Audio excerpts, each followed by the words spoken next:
Aristotle Onassis was one of the richest playboys of the 20th century. He was hideous physically, but he had enormous magnetic charm. Charismatic but Machiavellian, like Midas, everything he touched turned to gold.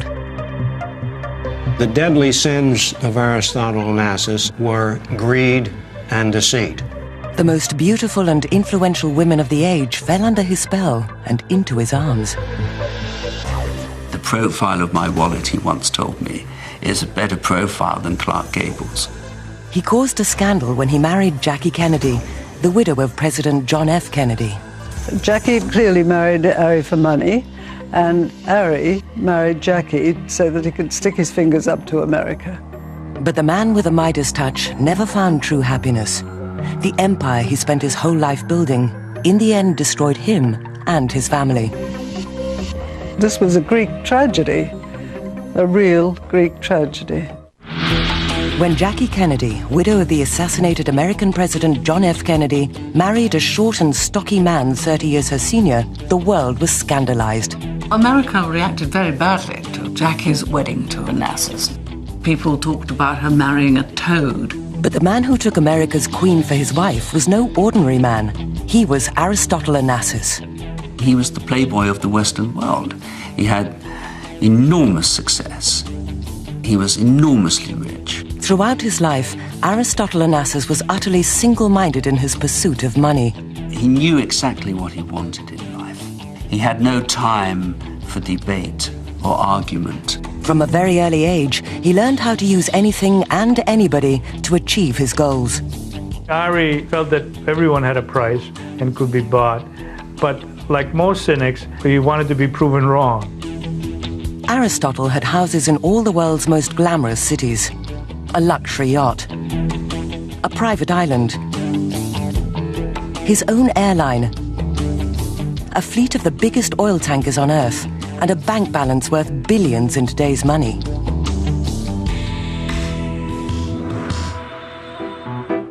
But Aristotle wasn't born into great wealth. As a refugee from war-torn Turkey, he arrived in Argentina in 1923 with just $60 to his name. What he lacked in ready money, he made up for in charm and cunning. He knew how to use people, especially women, to get what he wanted. Joan Thring met Aristotle in the 1960s and became one of his lovers. He was very charming and polite and attentive, but basically, I don't think he had enormous respect for women. He didn't worship at their feet. He treated them as stepping stones for his own ambitions. I don't think he ever fell in love with a woman that wasn't driven by a purpose, and it was usually a commercial purpose. Ari's first wife was Tina Lavanos, the daughter of a Greek shipping magnate. Ari always felt that the amalgam of the Lavanos fortune and the Onassis fortune would make him legendary. He was becoming legendary anyway, but he was in a hurry. They had 2 children, Alexandra in 1948 and Christina in 1950. But Ari and Tina clearly preferred the high life to family life. They were basically absentee parents. They didn't have much time to put in with the children. They were really raised by governesses and people who worked for Ari. The victims of that relationship were the kids were tremendously spoiled, but they weren't loved. Aristotle's appetite for money and power was matched only by his appetite for women. Ari Onassis was a powerful, magnetic figure with a great deal of charisma. He was also a terrific philanderer as far as women were concerned. Aristotle's personal private secretary for over 9 years was Kiki Ferudi Moutsatsos. Ari was not handsome at all, but every woman who was next to him thought that he was the most handsome in the world. Ari had such charm, such seductive powers. I don't know a single woman that resisted Aristotle Onassis if he had set his heart on her. His affair with a world-renowned opera star, Maria Callas, would cause his marriage to end. He was so proud of this relationship. He flaunted it. He wanted the world to know that he had acquired, just as he had acquired great paintings, he had acquired the most famous opera singer in the world, and she was like a Picasso or a Rembrandt. That's what he saw her as. And what's the point of having a Picasso or a Rembrandt if you're not going to let the world know you've got it? The affair hit the headlines around the world. In Maria, many people thought Ari had found his true soulmate. Ari always said he could talk with Maria more freely than with any woman in his life. They were sort of kindred spirits.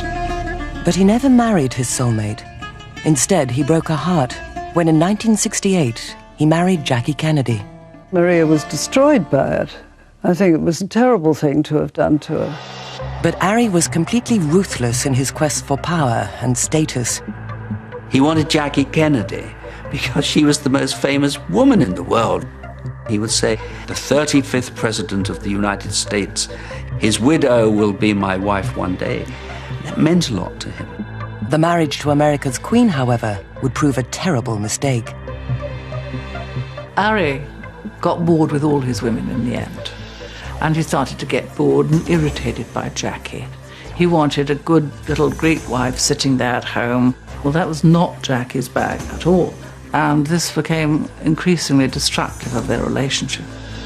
This was the beginning of the end for Ωνασsis. Within 5 years, his marriage would be over, and his son and heir would be tragically killed in a plane crash. The weapon that destroyed the dynasty was the weapon that Ωνασsis had fought all his life to fashion. It's the weapon of wealth. It's the weapon of too much money. This story is a true-life Greek tragedy. Smyrna in Turkey at the end of the 19th century was one of the busiest ports in Europe. It buzzed with commercial activity. Against this backdrop, Aristotle Ωνασsis was born in 1904, the younger of two children born to affluent Greek parents, Socrates and Penelope Ωνασsis. Ari was an enormously well-loved child, especially by the women in the family. His father was another situation altogether. Socrates was a successful tobacco merchant. He wanted his son to join him in the family business. His father was very ambitious for him. It was his father that drove him through school, insisted on him studying. But Aristotle preferred to spend his time swimming in the harbour with his mates. He hated school, and his marks were among the lowest in the class. Ωνασsis' father was, I think, a bit of a bully and had lost faith in his son very early on. Aristotle's life was turned upside down in 1921 when the Turks attacked Greek-occupied Smyrna. The invasion of Smyrna, of course, was devastating. The Turks moved in and wiped out the Greek community. It was a Holocaust. Thousands of men and women were killed. Ari's father Socrates was caught and thrown into prison. Ari himself escaped imprisonment by seducing a Turkish officer. I don't believe that Ωνασsis was by nature a homosexual, but he would use anything to get what he wanted. Ari bribed the guards with his family's life savings to release his father. His father was released, came to Athens where he said, "Where's the money?" And Ωνασsis said, "I used it to bribe Turkish officials to release you." He said, "They were going to release me anyway," and he slapped him. Aristotle was overcome with rage. He resolved to leave his father and quit Greece and strike out on his own. He chose Argentina. Buenos Aires was a vibrant and bustling city, full of opportunity for an immigrant with big ideas. Ari arrived in 1923 with just $60 in his pocket. He got a job as a telephone engineer. It didn't pay well, but Aristotle turned it into a golden opportunity. He would listen in on all the business calls going between Buenos Aires and London, Buenos Aires and New York, and would get a lot of tips from the businesses that were being discussed on the telephone. Ari used the information to set up contracts of his own. He soon began to make money. But whatever it was he made, every penny went into his wardrobe, into good shoes, into good suits, into good shirts. Ari had reinvented himself as an influential and successful businessman. He began to mix with the cream of Buenos Aires society. No one knew quite where he came from. They had no idea that when he left there, this man who appeared to have enormous sort of wealth would go and change his clothes, go to the telephone exchange and become a telephonist. In the mid-1920s, Ari listened into a phone call that would change his life. A new film starring Rudolph Valentino had made it fashionable among women in the United States to smoke. Ari decided to produce his own brand of cigarettes, aimed exclusively at women in Argentina. To market his product, he turned to Claudia Muzio, an internationally famous soprano who was performing at the Opera House in Buenos Aires. He decided that it would be wonderful if Claudia could be persuaded to smoke his brand of cigarette in public. He went round one evening to the stage door with a huge bunch of flowers, huge, dwarfed him. And behind the bunch of flowers was this little face, and she eventually agreed to see him. And he literally seduced her. Claudia became Ari's lover and smoked his cigarettes in public. Sales went through the roof. Ari realized that his power to charm and seduce could serve his ambitions well. It was a technique he would perfect into an art form over the years. He had enormous magnetic charm. If he set out to capture somebody, socially, sexually, whatever, he would do so. The tobacco business made Ari a millionaire. Once Claudia Muzio had served her purpose, Aristotle dropped her cold. She became the first victim of his ambition, but there were to be many more.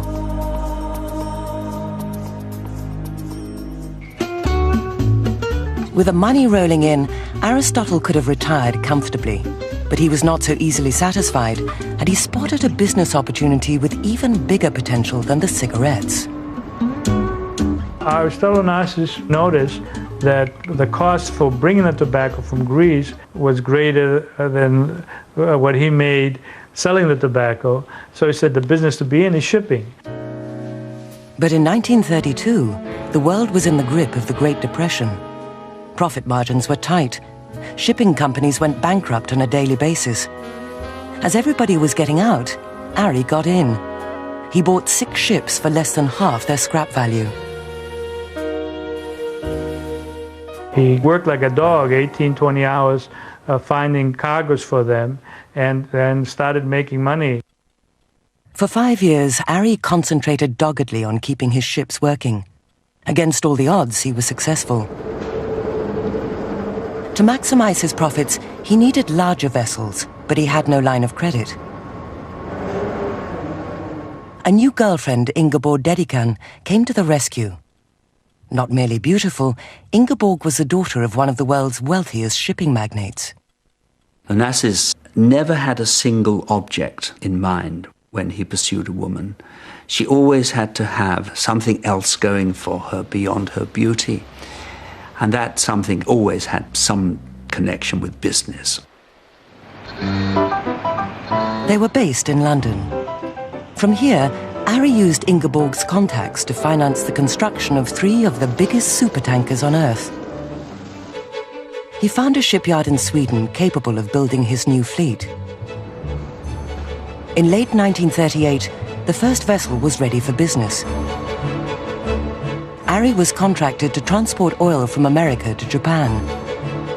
The deal would make him fabulously rich. But before the tanker left harbor, disaster struck. War broke out across Europe. Sweden was anxious to remain neutral and promptly seized all foreign ships in its ports, including Ari's tankers. He lost a fortune, and his debts began to spiral out of control. Aristotle Onassis' dream of becoming a shipping tycoon was unraveling before his eyes. In 1940, Hitler's armies rampaged across Europe. In fear of his life, Aristotle Onassis fled to America, leaving his girlfriend Ingeborg Dedikan in Europe. Safe in New York, Ari set about trying to reverse his fortunes. In a highly lucrative deal, he leased his 6 cargo ships to the Allied war effort. Then he sat back and began to enjoy the high life. In New York, he found a whole new world. He found a much more exciting world. Until that moment, he was totally dedicated to making his fortune. He had all this money coming in, paid for by the American government, and he started having affairs with beautiful women. He became a playboy, dating a whole string of famous women, including Greta Garbo. By the end of the war, Aristotle had made millions. His 3 supertankers had been released from the Swedish port, and shipping prices were sky high. With his financial empire guaranteed, Ari looked to the future. He wanted an heir to inherit the Onassis name, so he needed to find a wife. Aristotle met a beautiful young woman called Tina Lavanos. When he looked into her eyes, he saw more than love. He saw ships. The essential attraction in Tina Lavanos was Daddy's tankers. Tina's father was Stavros Lavanos, the world's richest shipping magnate.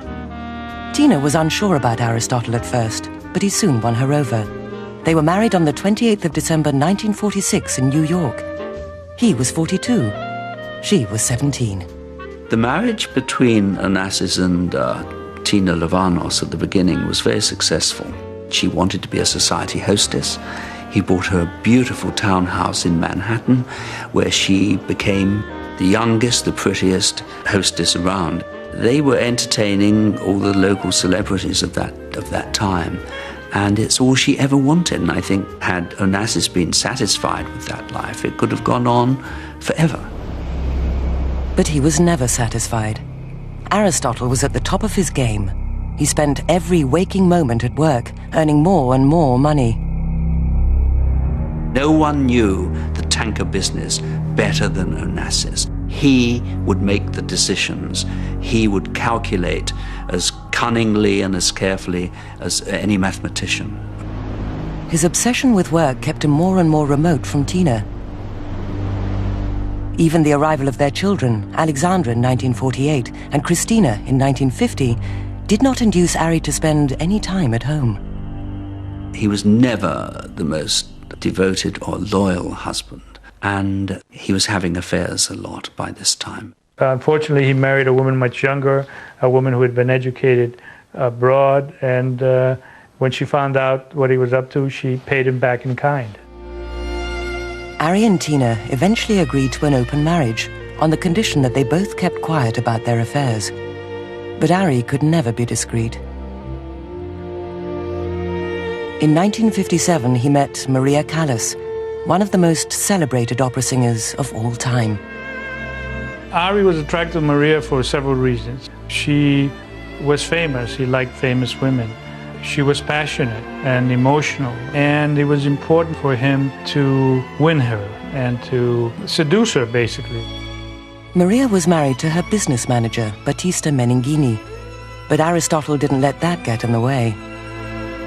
The seduction began at a ball in Venice held in Maria's honor. Maria was quite a bit taller than Onassis, and she tried to crouch when they were dancing. And he said to her, "You don't have to crouch. Most women I dance with are taller than I am." And she said, "You don't mind that?" He said, "No, for most women, I'm much taller because they think of me standing on my money." So she liked his humor, and he immediately invited her on his yacht. Ari's private yacht, the Christina, named after his daughter, was the most luxurious in the world. Despite the presence of her husband Battista, Maria and Ari began a clandestine affair during the cruise. But it just wasn't in Ari's nature to keep the affair a secret. Ari was so proud of this relationship. He flaunted it. He wanted the world to know that he had acquired, just as he had acquired great paintings, he had acquired the best opera singer in the world. Publicly humiliated, Tina sued for divorce. Ari did not want to divorce Tina. He wanted to just have an affair with Maria and keep the marriage intact. But Tina was turned off not because of the relationship, but because it was making the front pages. The affair also ended Maria's marriage, but that was a sacrifice she was happily prepared to make. Maria Callas was the strongest love for Ari, and Ari was the strongest love for Maria Callas. In Paris, they used to shut themselves up in this small apartment and make spaghetti, throw plates at each other, and generally scream. The tempestuous passion of the affair endeared Aristotle to Maria's cultured circle of friends, but on occasion he could be very cruel to her. Ari was an absolute expert at undermining people's confidence, and because of this streak of cruelty in him, he did it to poor Maria Callas. He virtually destroyed her career. He'd tell her that her voice sounded like a whistle. He was also taking other lovers, including Joan Thring, Rudolf Nureyev's personal assistant. She spent 2 weeks alone with Ari on board the Christina.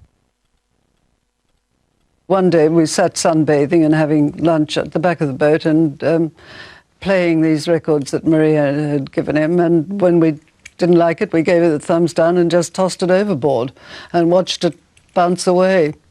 And a few of them went that way, actually. In 1959, Maria became pregnant. Ari demanded that she have an abortion, but Maria refused. On the 30th of March 1960, Maria gave birth to a son, Omero, in secret in a private clinic in Milan. Just after the birth, Omero developed breathing difficulties. The clinic was poorly equipped and couldn't save him. He died a few hours later. All that remains is this blurred photograph of their son, taken by Maria to show to Ari, who predictably was not with her at the birth. But more heartbreak was imminent. Maria was destroyed, and the world shocked when Aristotle Onassis pulled off the dynastic coup of the century and married the Queen of America, Jackie Kennedy. By the 1960s, Aristotle Onassis had become a multi-billionaire. His shipping empire was one of the biggest in the world. He was having a much-publicized romance with the prima donna Maria Callas. Behind her back, he was also having an affair with one of their new friends, Lee Radziwill. She was unhappily married to Prince Stanislav Radziwill and saw Ari as her escape route. Ari saw in Lee a very important family connection. Her sister was Jackie Kennedy, wife of the US President, John F. Kennedy. In 1963, Jackie had lost a baby boy, Patrick, just hours after his birth. Onassis says, in a great moment of expansion, invite Jackie aboard the Christina to recuperate. She can have my yacht. She can go wherever she wants. Lee Radziwill, very foolishly in my opinion, extended that invitation to her sister, who grabbed at it. Jackie and Ari became close friends during the cruise. It was to that friendship that Jackie turned just 1 month later, after the tragic events of the 22nd of November, 1963. A dark page in the annals of America has been written to the crack of an assassin's bullet. A nation mourns, the world grieves. The man who became 35th president less than 3 years ago is dead. The assassination of John F. Kennedy was a monumental tragedy. America was devastated. Never before had there been such a massive outpouring of grief for JFK and for the young family he'd left behind. Lee immediately made her way to the White House to comfort Jackie, and she brought Ari along. So Ari was actually in the White House during those days when the whole world watched the Kennedy funeral, and he was there to comfort both of them. The pictures of Jackie at the funeral made her into an icon of grieving womanhood and were imprinted on 20th century history. America saw Jackie as America's queen. And I think that the one moment that struck everybody is at Jack's funeral. That's the moment that her image captured the essence of being regal. In the agony of the following months, Jackie clung to Ari. But he wanted more than a friendship. Maria Callas was quite confident that nothing would come of his relationship with Jackie Kennedy. It was a step too far. The Holy Widow was beyond even Onassis's charm, even beyond the reach of his money. She could not accept it would happen. But Onassis was to prove her wrong. In time, Jackie Kennedy did become Aristotle's lover. The affair was conducted in the utmost secrecy. Jackie and Harry kept their relationship secret for various reasons. Number one, the American public would not be keen about it. Number two, a presidential election was taking place that year, and Bobby Kennedy was running. He regarded Harry as a pirate. And so he jokingly said to Jackie, if this gets out before these primary elections are over, it might cost me 5 states. So Jackie promised him, she said, not only will I keep this secret, but I'm going to agree to come out of retirement and campaign for you. She left the yacht in order to go to Bobby Kennedy's last primary. And as she left, she said to me, I just hope he doesn't win, because if he does, somebody will kill him. 5 days later, on the 5th of June 1968, Jackie's dark forebodings became reality. Bobby Kennedy was shot and killed at the Ambassador's Hotel in Los Angeles. After Bobby was assassinated, she was really quite scared for herself and her children. She said, who's the next Kennedy they're going to come after? It's going to be me and my children. So she felt that she wanted to leave the United States. She didn't want to live here anymore. America had become too claustrophobic for Jackie, where the entire nation was obsessed by the fate of the Kennedy family. Going out in New York with Jackie was really scary. We went to the theatre together, and all of a sudden there was thunderous noise coming down both aisles. Somebody had seen her, and the whole of the audience came back, and they filed up and down in front of us, just staring at her. It was the most macabre experience. Jackie turned to Aristotle for help. So he was Ωνασsis, who had this private island, who had all these guards around him all the time. So he provided a refuge for her. In addition to guaranteeing her personal safety, Aristotle also offered financial security. The relationship between Onassis and Jackie was, whether we like it or not, a relationship built on money. Jackie wanted the security and the finances that Onassis could provide. It certainly has been said that Jackie was greedy for money. She certainly wanted it to spend on clothes. She wanted that security. She was tremendously afraid of being poor. Their relationship was still a closely guarded secret, but that was about to change. Jackie called Onassis and told him that the Boston Herald was going to run a story about their affair, and this would be a tragedy for her children. They had to get married right away. Harry hadn't planned to marry again, but having Jackie Kennedy as a wife presented certain advantages. The answer to why Onassis married Jackie is simple and not very creditable. He wanted the ultimate trophy wife. Jackie Kennedy was perhaps the most famous and desirable woman in the world at one time, but it wasn't the fact that she was beautiful or desirable. It was what she had to offer, and what she had to offer were the keys to the Washington establishment. Jackie always insisted that it wasn't just a business arrangement, even though there were financial and prestige elements to be gained by both of them. She always insisted it was a love match, and Harry did for a while. Jackie Kennedy became Jackie O in October 1968. They tied the knot on Aristotle's private island of Skorpios. America reacted very badly to her wedding to Onassis. People talked about her marrying a toad, about her stepping down from her pedestal. I mean, they were all shocked. And one foreign newspaper's headline was, "Jackie, how could you?" She was America's queen, and her image was such that it just didn't fit with this little guy who looked like a turtle and who had the reputation of being a pirate. Aristotle's children, Alexander and Christina, were very hostile to his new union. The children never liked Jackie. They thought that one day their father could be again with their mother. That was their dream. And they thought every woman who was next to their father, they thought that she was a stealer. But Aristotle ignored everybody's feelings, including Maria's. She was heartbroken by the marriage. Maria Callas once said to me after Onassis had married Jackie, maybe if I'd fought a little harder and been a little braver, I could have kept him. But I couldn't believe that he would ever pull that one off. At that moment, it seemed Aristotle could do no wrong. Like King Midas, everything he touched turned to gold. But a fateful series of events would soon conspire to bring Onassis to his knees and his dynasty crashing to the ground. Aristotle Onassis was a self-made man.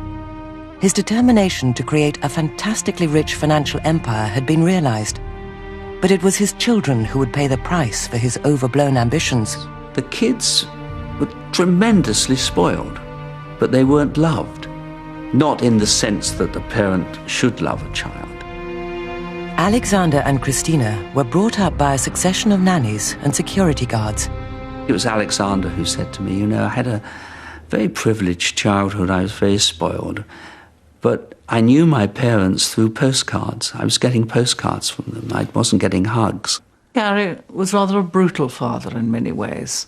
I don't think he did an awful lot for their self-confidence, and that's particularly the case with Christina Onassis, who was terrified of him. She went silent. They actually thought she was autistic at one point because she refused to speak. But Alexander, Aristotle's only son and heir, was the complete opposite. He was obnoxiously bratty.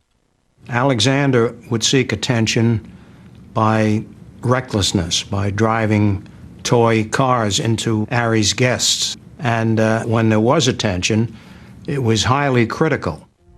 It wasn't until Alexander became a young adult and of use to his father's business empire that Aristotle took any interest in him at all. He wanted to reinvent himself as a loving father, but of course by that time it was too late. There was a clash and Alexander resisted it. But resistance was useless. Aristotle held all the cards. Onassis, very early in young Alexander's life indeed, denied him an education. At the age of 15, he took him out of school. He was therefore stuck with his dad. He had nowhere to go. Ari insisted that he work for the Olympic maritime shipping business in Monaco and sit in the same room with Ari, but he said, I'm only paying you an allowance because you're my son, but you're not worthy of a salary. And he took every opportunity to put down Alexander in front of others. Alexander resented the control his father exercised over him. Discontent turned to anger when Aristotle began to interfere in his private life. At 18, Alexander had started a relationship with Fiona Thiessen, a beautiful model, 16 years his senior. Alex was infatuated with Fiona at first sight. He was able to talk to Fiona and get guidance from her in a way that he could not get from any of the girlfriends that he picked up in his life. So she was everything to him. Onassis was furious, absolutely furious. And for one reason only. Onassis believed that Fiona should have fallen in love with him and not his son. And it was the first time in his relationship with his son that his son had something that Onassis knew he couldn't have, and that was this mistress. He told his son that he wanted him to stop seeing Fiona, and his son said, forget it, I'll stop seeing you first, Dad. For the first time in his life, Alexander disobeyed Aristotle. Desperately unhappy in his job in shipping, he was put in charge of his father's air taxi service, as he was a qualified and accomplished pilot. Alexander was good at the new job, but he yearned to quit his father's business forever. Secretly, he'd been planning his escape. He was going to go back to university, he was going to get an education, and he was going to embark on whatever career he wanted, but on his own. Alex had one last job to do for Olympic and for Ari, and that was to check out a new pilot for his father's private airplane. On the 22nd of January 1973, the airplane took off from Athens. Within seconds of becoming airborne, the right wing dropped sharply and the plane crashed to the ground. The plane landed on its right side and Alexander's skull was crushed. He was rushed to hospital, where with massive head wounds he slipped into a coma. Harry was in New York when he got the news, and he got a hold of a neurosurgeon in Boston and one from Texas and one from London, and flew them all into Athens to join the effort to save Alexander's life. Aristotle's private secretary Kiki was at the hospital. He asked the doctor, "Doctor, please tell me, is my child going to die?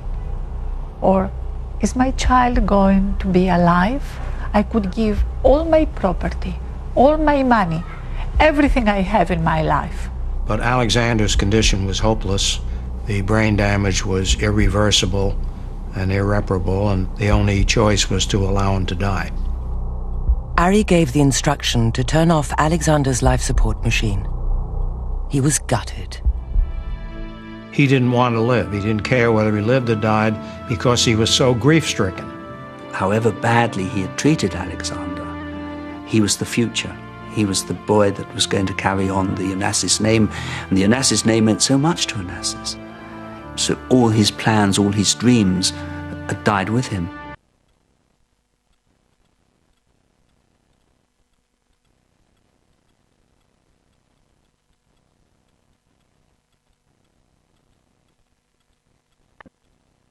Ωνασsis.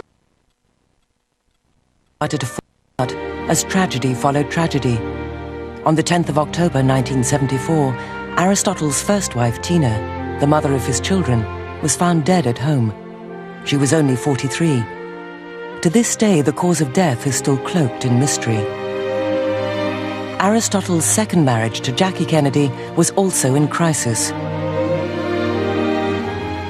Ωνασsis realized that Jackie was not going to be the kind of wife that he wanted. He wanted Jackie because he thought she would open doors for him in Washington, that Jackie made it clear that she would never play that role.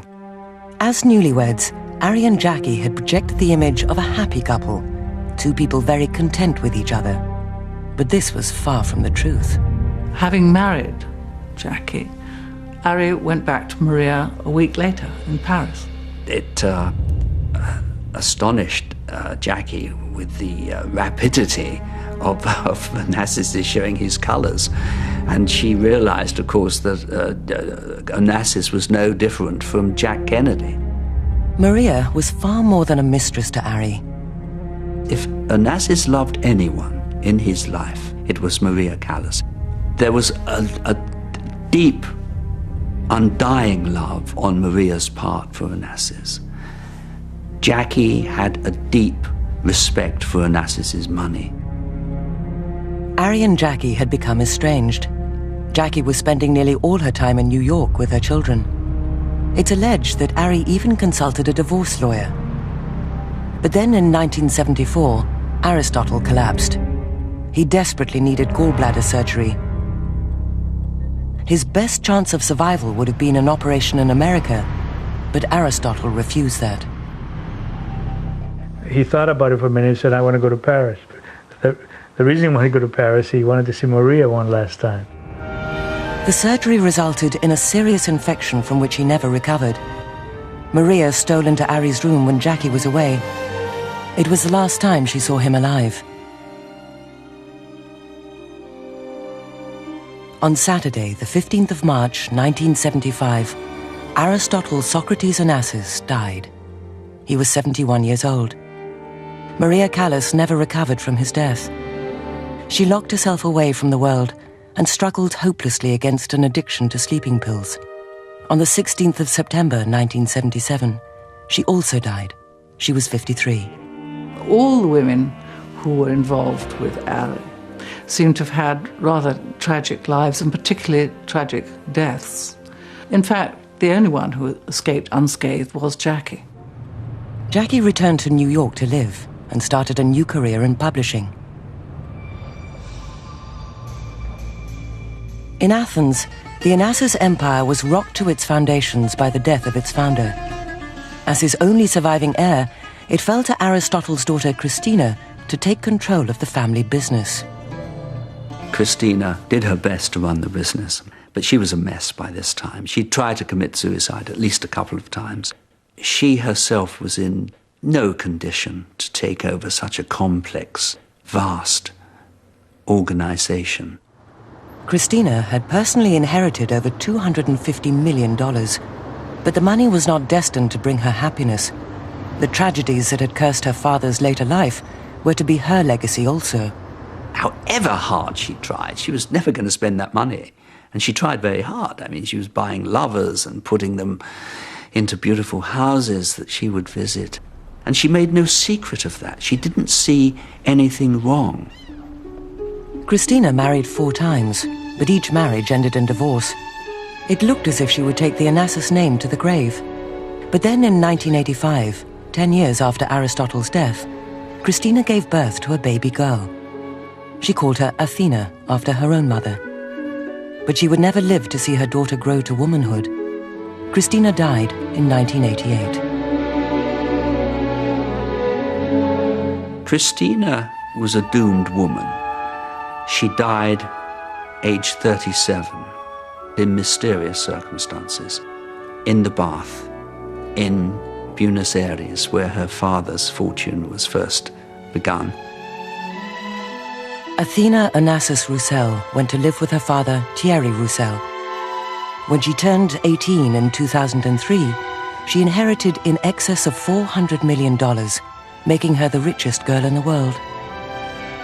The rest of the Onassis fortune, now worth over $1 billion, is controlled by a trust based in Athens, which manages the remains of Aristotle's business empire. In 1994, Jackie Onassis died at the age of 64. She was buried beside JFK in Arlington National Cemetery under the name Jacqueline Bouvier Kennedy Onassis. Aristotle Onassis never did create the mighty dynasty that he dreamed of. But the stories of the man who built a vast financial empire from nothing and seduced some of the most beautiful and celebrated women in the world will reverberate through the ages.